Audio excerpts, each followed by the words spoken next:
الثور من مواليد 21/4 لحد 20/5. هو منطقي وصبور وبيعتمد عليه جدا، وفي شوية كده دبلوماسية وما بيحبش أبدا الحلول الوسط. هو بيعتبر من الأبراج اللي مش ممكن أبدا تنسى حبها الأول، بسبب إن هو عنيد جدا فبيخليه إن هو مش بينساه. من الأبراج اللي مش ممكن أبدا تبين عواطفها بشكل علني. هو صعب جدا إن هو يعبر للشخص ده عن حبه، أو حتى يقوله هو بيعني له كده إيه، بس ممكن شوية في بعض الأوقات يعبر عن مشاعره. لو كان في حاجة أزعجته هتلاقيه دايما كده بيتحكم في عواطفه ويحاول يحتفظ بيها. هو من الأبراج اللي مدمنة عمل حتى لبعد ساعات العمل. لو جينا كده نشبهه بحاجة حلوة فاحنا ممكن نشبهه بالقرص كده بتاع الحمصية بتاع حلاوة المولد الناشف كده قوي، وده طبعا لأن دماغه أنشف من الحجر. محدش بيعرف يتعامل معاه بسهولة لدرجة إن في ناس ممكن تتجنبه.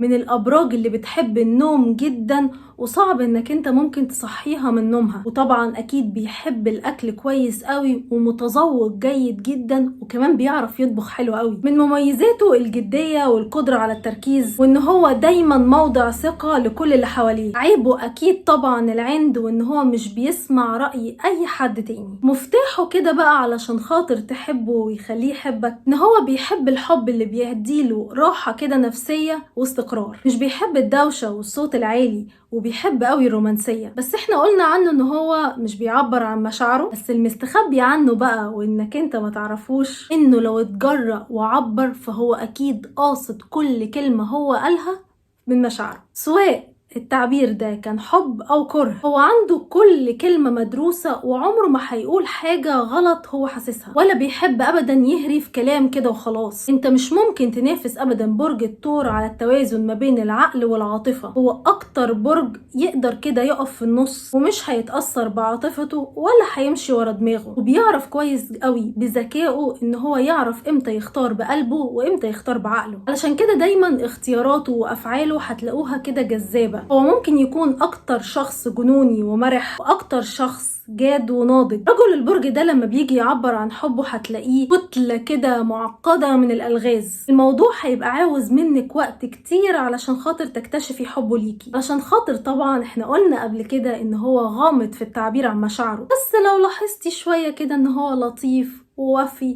وموضع ثقة، ممكن احتمال يكون معجب بيكي. وبينجذب جدا للاشخاص اللي هي بتتحمل المسؤولية، فهتلاقيه دايما بينجذب لاشخاص برج العقرب، اكيد طبعا من برج الاسد وشوية برج الجوزاء. وبيحب قوي الناس اللي عندها هدف في الحياة وعندهم ذكاء في الوصول اللي هم عاوزينه، اللي بيحس كده في وجودهم بشعور العيلة والاهل.